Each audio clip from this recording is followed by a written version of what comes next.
Welcome to the India Revival Mission special broadcast. I'm Tamanna Inamdar. In India, they say cash is king. And yes, cash continues to be king, but there may be a crown prince waiting in the wings. I'm talking about digital payments. Now, the digital payment ecosystem or Digital India push came first in 2016 after demonetization, when 86% of the currency disappeared overnight. A lot of people had no choice but to move to digital payments as an option. But we also saw that as cash started being introduced once again into the system, people went back to more comfortable ways. What has happened though? Post-coronavirus pandemic this year is on a different scale. There may be many sums to this, many parts to this sum, and one of them may be that more and more people don't want to handle cash. More and more people find it safer and easier to make digital payments. The explosion of broadband and internet connectivity may have helped. Whatever it may be, we are in a situation now where payments through digital modes are expected to jump to 1.5 billion transactions worth 15 trillion a day in the next 5 years, according to the Reserve Bank of India. Within these, if I were to focus on UPI-based transactions, they are at record highs. In September, there were about 180 crore transactions worth over 3 lakh crore rupees. And we believe that in the first 15 days of October, it's already crossed 100 crore. So we may be looking at 200 crore transactions on UPI, maybe pushed by online festive sales, etc. In the month of October. It's a fascinating pace of growth. So what is behind this pace of growth? What does it mean for the Indian economy and the Indian financial system? What does it mean about a different mode that Indians are adopting, and how widespread is it really? To get a perspective on some of these points, I'm joined today by Rahul Chari. He's co-founder and CTO of PhonePe. Naveen Surya, Chairman of Fintech Convergence Council of IAMAI, is joining us on the show. And Vijay Mani, partner in Deloitte India, is also joining us on the show this evening. So welcome to all of you, and thank you for speaking with us. Rahul, let me begin by just getting your take on what we've seen in the last few months. We know the month of April, like everything else, saw a hit for digital payments and UPI-based payments as well. What has happened since then? So, Tamanna, you're right. During the months of end of March, April, May, we did see a decline in the number of transactions. But the important point to note was the number of users who are going digital with their transactions has actually increased through the lockdown. And I think that's the structural change that is most important. In fact, as PhonePe, we've seen the highest level of organic customer acquisition through the lockdown, mainly because with social distancing, transacting virtually or transacting digitally became the need of the hour. So the number of new users who have actually jumped onto the bandwagon of digital payments increased significantly. With the lockdown getting lifted and businesses coming back online, and when I say online, back to actually doing their business, all these new users who have come on board are now continuing to transact digitally, which has actually resulted in the transaction volumes also skyrocketing. So what we have seen really is a structural change in behavior that I believe is a baseline shift and is here to stay, mainly because of two reasons. One, the realization of the convenience compared to a demon movement. This time, I think we were more prepared as a digital economy to handle the transaction volumes, and UPI obviously being a big contributor. And two, the fear of COVID and the need for social distancing continues to stay and is here for a while. So I believe that what we are seeing now is a structural shift that will mean that more users will keep coming on board, and the number of transactions on a daily basis will also go up. Naveen Surya, I would say, you've been in this business a long time. You're the ultimate insider in seeing how it's exploded. What would you say is the change in pattern of usage, and what are we seeing these big numbers for? Is it as simple as people don't want to handle cash? Are the volumes big enough to say that there is a structural change in behavior that will persist? So there is definitely a structural change, and it will surely persist in certain segment of customers. As Rahul was saying, that there's a remarkable change from the time demonetization happened and now during the COVID period. If I talk in a very simple language for a consumer, if you saw your daily high frequency transaction, things like milk, things like grocery, things like newspaper, these were never on the digital payments. They were a huge problem, and cash was simpler solution that time. Now, what you see even in a current time, while we're still lagging behind on the values, but the number of transactions are continuously going up. And we had this perennial problem that we compete with cash as a digital payment option. How do you bring these very high frequency, very low value, all these daily transaction onto it? And I think that's a pattern which has started to form. And these are very important patterns because these are the ones who actually create habits. When you pay, let's say, your milk vendor every day, or let's say every week, when you schedule those payments, you're actually getting into a habit formation much faster. Versus you buy certain things in an emergency, actually that doesn't form the habit. The second part that has happened, Tamanna, in this time is that for the first time, merchant, because their whole business, whether they are physical or digital, one, they had no choice but have to figure out alternative way to do business. So even they have figured out way to accept payment either through QR code, through wallets, through UPI, by sending links and invoices links to the customer. So the merchant readiness and acceptance this time has been again a remarkable change. So even at the lowest level, a smallest vendor today is open to accept digital payment options. That's another change. And lastly, even things like remittances, which are seen in a mass middle class, let's say migrant population, which actually took a very big hit. The volumes dropped, even the value dropped to almost like 90% in month of March, April. But interestingly, though every migrant worker has yet not returned, but we are actually seeing even those flows suddenly moving up and reaching back to about 90% level. Now, whether it will sustain or not, I think time will tell, but I believe that if we are going to do these high frequency, low value transaction, the probability of sticking this behavior is much higher than all the previous kind of experiences we had so far. You know, Vijay Mani, the reason I ask about sustainability is because of the example of demonetization that I started the conversation with. That was a shock to the system. A lot of people did move to online payments, but when they saw the option to move back to a comfort zone and what was more widely accepted, several people also did move back. Why do you think this time will be different?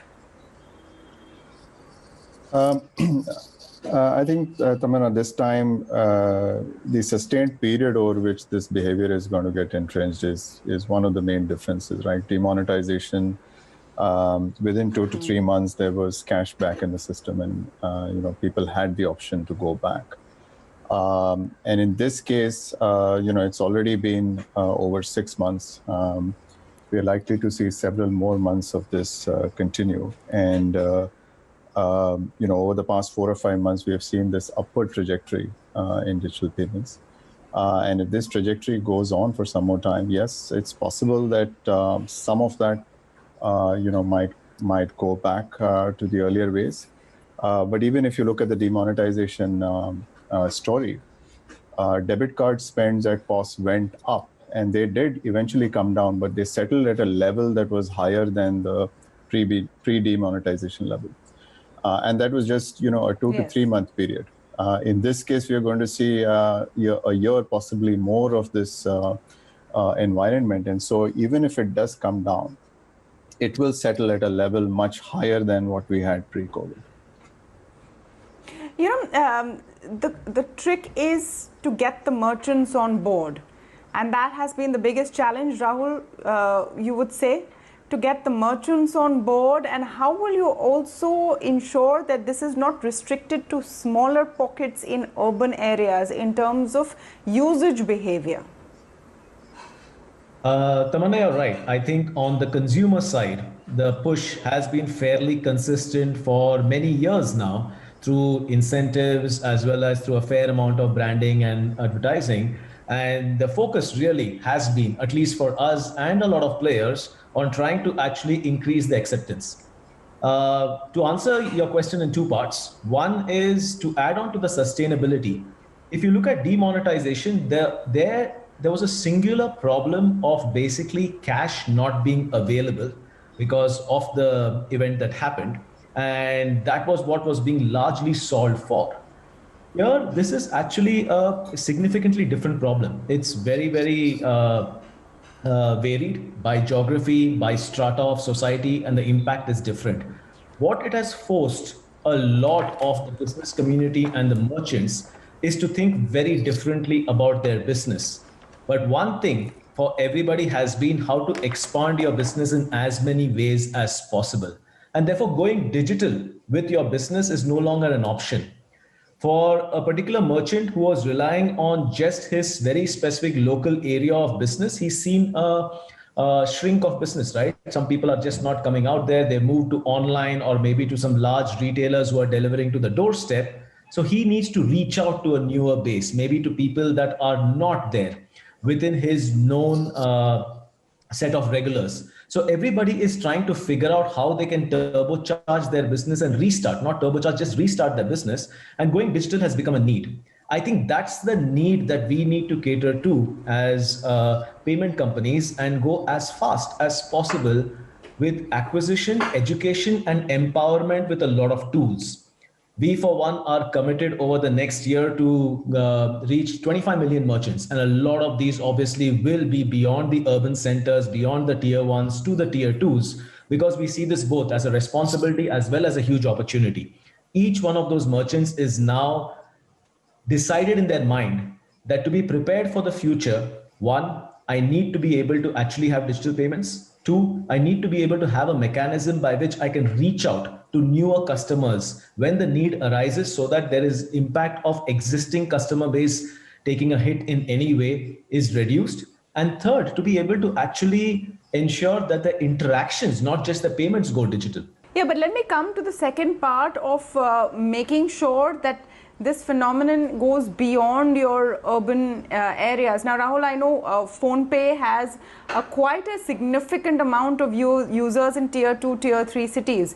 Do you see a difference in patterns of engagement or patterns of usage? Is there a more prevalence which is now growing there? Is there an urban-rural divide, basically, when it comes to digital payments? Actually, the urban-rural divide is getting bridged faster through this event than we had ever thought of. Like Naveen mentioned, the number of low value but frequent transactions that are moved digital. On the urban side, we've already started seeing that phenomenon because they started with high value transactions and then realized, thanks to UPI as well as the availability of those options with the merchants in the cities, that all kinds of payments can happen there. In the case of rural centers, it was largely a very remittance-oriented market where it was largely about money moving from the urban centers to families back home. Usage of that money digitally beyond a few peer-to-peer transactions was slower. What we are seeing right now is because of the situation that we are in, the usage and the discovery of more use cases that folks can do, especially with our customers in tier 2 and beyond, has rapidly increased. So they are getting more aware of the opportunity to spend, and the opportunities to spend have also emerged. Merchants are putting up QR codes themselves. They are sending the QR codes on WhatsApp and the PhonePe chat itself to be able to get payments. Collections are happening virtually, and therefore people are realizing that you can pay. So the bridge, the divide as you call it, is getting bridged faster. You know, Naveen, even as usage is going up rapidly, the number of players are also going up very, very rapidly. I mean, look at the UPI-based payment system itself. There's PhonePe, of course, there is Google Pay, there is Paytm. There are a host of major players in the space, backed by big funding as well, so there's no issue there. And now there could be WhatsApp Pay around the corner. So how do you think that this competition in this system is going to pan out? Sure. So Tamanna, before I answer, I just wanted to add a couple of very important policy initiatives that RBI has taken to drive exactly what you said, more penetration on the merchant side and even like bridging. While I always believe that the issue of digital payment has never been urban-rural, that was more about access to telecom and internet facilities. As that's changing, it's more about demography. How do you reach your payments to next, let's say about next about 50 crore consumer is what is actually challenged. So one initiative that RBI has taken is now recently they came out with a clarification that if a merchant has already done KYC at any of the account-based relationship, which means an existing bank, then all the entities who are acquiring them for payment transactions don't need to do the extensive KYC, because that was one of the key issues during COVID time. That while the money is getting settled in the bank account, while everything is known, but the physical process to onboard them, especially where let's say the other than QR code or other than let's say P2P payments are happening, was a challenge. So that's actually taken away. But I would say the demography is getting quite wide. Coming to your point, so that's actually a very interesting initiative, and there's continuous additional work being done by RBI, including the fund that they are going to roll out soon, which is again to support more and more demography getting added, more and more areas and more geography getting added for acquiring side. On the competition side, Tamanna, I think we all know that the opportunity of the digital payments, it's about 1700 lakh crore industry today. But if you look at in terms of GDP, it's still about 15%. If you look at from a cash spend perspective, we're still talking about 15-20% of digital cash spends. So I would say more the merrier. And again, no wonder why RBI even wants, despite huge success, roaring success of UPI, great job done by NPCI, is even encouraging that why can't we have more umbrella organizations also. So the reality is that we still need to go beyond first 10 crore consumers to at least next 50 more. So we need to be at least 50% digital society in an economy like India. If we really want to be called ourselves as a digital, or let's say closer to digital nation, as we have the mission, Digital Bharat mission, I think we still have a long part to go. Vijay Mani, what are the challenges here to this sort of booming space of digital payments? So what are the challenges you see in the current ecosystem? I think I'll pick up from where, the point that Naveen mentioned. We need to broad base it. And yes, we have seen a lot of increase in adoption, but there's still a fair way to go. And, there is a cost to bringing about greater adoption in rural areas. And also there are some solutions that will be required, to increase the ubiquity of payment acceptance in rural areas. We need to see more and more usage of smartphones as points where payments can be accepted. The technology is there, the regulation is there, but a lot of work needs to be done, as Rahul mentioned, awareness and education to start using these technologies, right? And that's going to require a lot of sustained push from all players in the ecosystem. So I think there is a big gap to be bridged, which will require a lot of sustained push. I also think that some innovation and some specific solutions to address, specific problems are required. I mean, one problem is, despite good telecom connectivity, telecom connections can be quite patchy. And in payments, it's extremely important. Once a person attempts a payment, you want to see that payment go through. When you see drop-offs, it creates a bit of a bad experience, and then bringing that customer back is difficult if those experiences continue. And therefore, some work needs to be done. The RBI recently announced a pilot around offline payments. It remains to be seen, what will come out of that pilot. Things like that needs to be attempted to make sure that in rural areas we come up with experiences and relevant solutions that can really push that adoption. Also, I think it's going to be important for different stakeholders to come together. This is not just about, payment providers independently pushing things into rural areas, going from the 100 to the 500 million, as Naveen mentioned. There are going to be partnerships required. There are FMCG companies beyond urban areas. There are other rural market participants. And I think coming up with payment solutions in partnership with those entities will increase the likelihood of those solutions sticking. It will also enable, the investment to be distributed, more partnership to make those investments. So that's one way to, another way to address the challenges. Put some very important points there. Rahul, let me just add on to that question. How do you ensure that this boom is inclusionary and not exclusionary, where those who don't have a feature phone or who are not tech savvy or people in the older generation or less educated are not left out? I think it's a very valid point. And to add on to what Vijay said, I think from a consumer perspective, being inclusive, and you can only be inclusive if you take the whole market, which is basically the Android, iOS smartphone, plus the feature phones and the geo phones. If you put all of these together, it's only when the solution reaches all of these platforms that you really have inclusion from a population perspective. And I think that needs to be a very big investment by the ecosystem, players like us, players like NPCI, the banks, as well as the manufacturers, to be able to actually invest in making this all pervasive. The second one is in terms of investment in vernacular content. I think a lot of us have done a fairly good job in going instructional with languages, but I think that's not sufficient. I think a lot of investment has to be made in education, both from a usage perspective as well as from the do's and don'ts and the opportunities. I think there are three parts to it. One is, how do you make digital payments?